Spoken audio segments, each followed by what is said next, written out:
নমস্কার।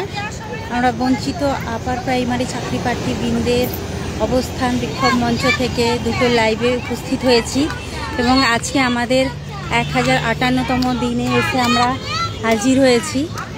এই প্রচণ্ড দাবদাহে কলকাতার বুকে আমাদের একটাই দাবি এবং সেই দাবিতে আমরা অনড়। আমরা আমাদের যে যোগ্য হকের চাকরি সেই দাবিতে আমরা এখানে বসে আছি। আমরা চাই কমিশন তথা সরকার আমাদের দাবি মেনে নিয়ে 8(3) রুলকে মান্যতা দিয়ে আমাদের টেট পাস 10 যে সমস্ত ক্যান্ডিডেট আছি সকলকে আমাদের ইন্টারভিউ সুযোগ করে দিক এবং তার মাধ্যমে আমরা যেন আমাদের যোগ্য চাকরিটা পেয়ে আমরা চক ডাস্টার হাতে স্কুলে ফিরতে পারি। আর যারা বাড়ি বসে লাইভটা দেখছেন তাদের উদ্দেশ্যে আমি বলতে চাই যে এই যে পরিস্থিতি চলছে, যে আমরা মানসিকভাবে বিধ্বস্ত হয়ে পড়েছি, কারণ আমাদের বয়সটা চলে যাচ্ছে এবং আমাদের সুরাহ কিছু হয়ে উঠছে না। অতি সত্বর যে সুরাহটা হয়ে উঠবে সেই জন্য আমাদের একত্রবদ্ধ হয়ে আমাদের মঞ্চে উপস্থিত হতে হবে এবং দাবিটা আদায় করতে হবে। সেই জন্য আপনাদের বলবো দলে দলে মঞ্চে আসুন এবং হকের চাকরির জন্য যেটুকু পদক্ষেপ নিতে হয় সেটুকু সকল মিলে গ্রহণ করুন। আচ্ছা, আমি এখন আমাদের মঞ্চের কিছু সদস্যদের কাছে যাচ্ছি, তাদের বক্তব্য কী বা কোথা থেকে এসছেন দিদির থেকে জেনে নেব। আমি এসছি উত্তর 24 পরগনা ডিস্ট্রিক্ট থেকে। বিনতি মজুমদার। আমাদের একটাই দাবি, ইন্টারভিউ 15 দিন আগে পর্যন্ত সরকারের দেওয়া যত সিট সমস্ত সিট আপডেট করে অবিলম্বে মাননীয় আমাদের নিয়োগের ব্যবস্থা করুন এবং আমরা এই যে রোদ জল ঝড়ে তিলে তিলে আমাদের মন তো খুব নষ্ট হয়ে গেছে, সেই সঙ্গে আমাদের শরীরটাও আজকে আমরা অসুস্থতায় ভুগছি, কিন্তু আমাদেরও তো ঘর সংসার ছেলে মেয়ে মা বাবা আছে, তাদেরকে ছেড়ে রেখে এইভাবে আমরা আর কতদিন বসে থাকবো?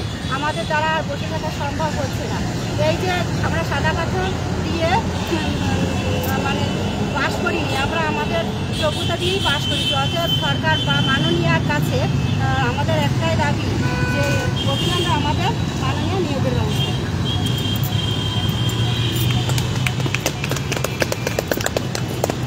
ঠিক আছে, এরপর আমরা যাচ্ছি আমাদের আর এক একনিষ্ঠ সহযোদ্ধা প্রীতির কাছে। প্রীতি অনেক দূর থেকে এসছে মঞ্চ রক্ষার তাগিদে। আর বাকি আমার যে সহযোদ্ধারা আছে তাদেরও বলবো সকলে নিজের সময় মতো মঞ্চে আসো এবং মঞ্চকে ধরে রাখো, কারণ এটাই পারবে আমাদের এই যন্ত্রণাময় জীবন থেকে মুক্তি দিতে। আমি ইন্টারভিউ বঞ্চিত একজন আপার প্রাইমারি চাকরি প্রার্থী। তো আমাদের আজকে নাই করে মঞ্চের 1078তম দিন হয়ে গেল। তো আমাদের প্রথম দিনে যা দাবি ছিল বা চাকরি 1058তম দিন আজকে আমাদের। তো প্রথম দিন আমাদের যা দাবি ছিল, আমাদের দাবি আজও সেই একই দাবি, সেই দাবি নিয়েই আমরা মঞ্চে বসে আছি। তো আমাদের একটাই দাবি, কলকাতা গেজেট যে প্রকাশিত হয়েছিল, কমিশন নিজে একটা স্বশাসিত সংস্থা, আর সেই স্বশাসিত সংস্থা যেহেতু একটা গেজেটকে প্রকাশ করেছিল, সেই গেজেটকে মান্যতা দিয়ে ইন্টারভিউয়ের 15 দিন আগে পর্যন্ত যে সিট আপডেট করার একটা রুলস ছিল 8(3)B, সেই 8(3)B রুলস অনুযায়ী আমরা চাইছি যে সেই 8(3)B রুলস অনুযায়ী সকল চাকরি প্রার্থীদের যেন ইন্টারভিউতে ডাকা হয়, ডেকে যেন আমাদের ইন্টারভিউ নিয়ে আমাদের চাকরির বন্দোবস্ত করা হয়। সেই দাবিতে আমাদের লড়াই চলছে, এখনও চলবে। আর আমরা সবাই মিলে কম বেশি মঞ্চে আসা যাওয়া করছি।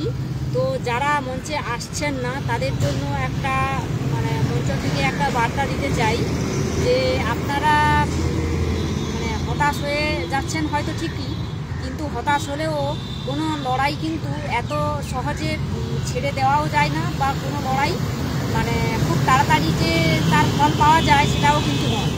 তো সেই জন্য লড়াইয়ের শেষ পর্যন্ত সঙ্গে একনিষ্ঠভাবে সকলকে সংঘবদ্ধভাবে থাকতে হবে। তো সেই সংঘবদ্ধভাবে থাকতে হলে পরে আমাদের এখানে যে এটাই একটা আমাদের মেন একটা মাতঙ্গিনী মায়ের পদতল, এই পদতলে যে আমাদের জায়গাটা আমরা পেয়েছি আমাদের দাবিটাকে প্রকাশ করার জন্য। তো সেই দাবি প্রকাশ করার জন্য আমরা চাইব যে আমাদের মঞ্চের তরফ থেকে বলতে চাই যে সকলে যে যেখানে যে কাজ করছেন, সকলে পেটের তাগিদে সংসারের তাগিদে কেউ কিছু না কিছু তো করছেই, অবশ্যই করতেও হবে। তো তারই মাঝে একদিন আত্মীয় বাড়ি যাচ্ছি মনে করে বা কোথাও বেড়াতে যাচ্ছি মনে করে যদি একদিন এসে কলকাতা ঘুরে যান, কলকাতাতে এসে যদি একদিন এসে আপনার মঞ্চটাকে আপনি রক্ষা করে দিয়ে যান, আপনার অধিকার আপনার নিজের, সেই অধিকার আপনাকে কেউ ছিনিয়ে দেবে না, নিজেকে ছিনিয়ে নিতে হবে। সেই অধিকারের কথা ভেবে যদি একদিন করে সপ্তাহে হোক কি 15 দিনে একবার করে মঞ্চে এসে মঞ্চটাকে রক্ষা করেন তাহলে খুব ভালো হবে। এটাই আমাদের মঞ্চ থেকে একটা বার্তা। খুব ভালো বার্তা দিয়েছে প্রীতি। এরপর আমি যাচ্ছি আমাদের আরেক সহযোদ্ধা দিদির কাছে, আমাদের সমাধির থেকে শুনবো যে মঞ্চের তরফ থেকে সমাধি কি বার্তা দিতে চায় আমাদের বাকি সহযোদ্ধাদেরকে। মঞ্চের তরফ থেকে আমি বার্তা দিতে চাই, সবাই মঞ্চে আসুক সময় করে, যে কোনো সময় বার করে সবার মাসের মধ্যে একদিন দুদিনে যদিও আসে দিয়ে মঞ্চটাকে ধরে রাখে তাহলে ভালো হয়। আর আমি নিজে আজকে আসছি, কালকে আসতে পারবো কিনা কোনো গ্যারেন্টি নেই, আমার শরীর তো ঠিক নেই এখন, যেমন আমি বসতেই পারছি না, একদম খুব কষ্ট হচ্ছে। এই জন্য বলবো এরকম আমি ধরো এলাম না, আবার তোমরাও এলে না, এরকম করে তো মঞ্চে ধরে রাখা যায় না, কিছুটা তো সময় ব্যয় করতেই হয়। এসো, বিশ্বাস রাখো মঞ্চের প্রতি, আর নইলে বিশ্বাস না রাখলে কোথায় কি করবে, এমনিতে তো সবই শেষ হয়ে গেছে, সেই জন্য মঞ্চের ওপর বিশ্বাস রাখো, আসো, আস্থা রাখো, এলে নিশ্চয়ই একটা কিছু ফল হয়তো লাভ হবে, দেখাই যাক না। আমি নিজে সমাধিকে দেখছি সত্যি বেচারা পা নিয়ে অস্থির হয়ে রয়েছে, তবু মঞ্চ রক্ষার তাগিদে যে ছুটে এসেছে, মঞ্চের পক্ষ থেকে অনেক ধন্যবাদ সমাধিকে।